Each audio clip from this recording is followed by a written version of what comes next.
पाकिस्तान की 3 आबादी के लिहाज से बड़ी कौमें। अराई अरबी नस्ल से ताल्लुक रखने वाली ये कौम मैदान जंग में हो या ज़मीन से अनाज उगाने में मसरूफ हमेशा से बड़े कारनामे सर अंजाम देती आई है।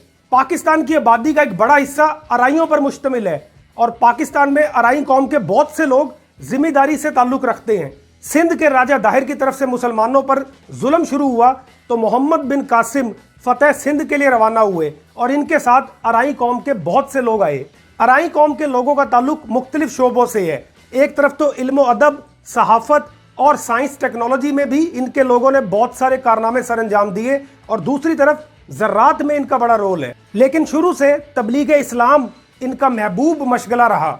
सूरह हुजरात आयत नंबर 11 से 13 जिसका मफहूम है, अल्लाह पाक फरमाते हैं, एक दूसरे का मजाक ना उड़ाओ, मुख्तलिफ नामों से ना पुकारो, बदगुमानियों से बचो।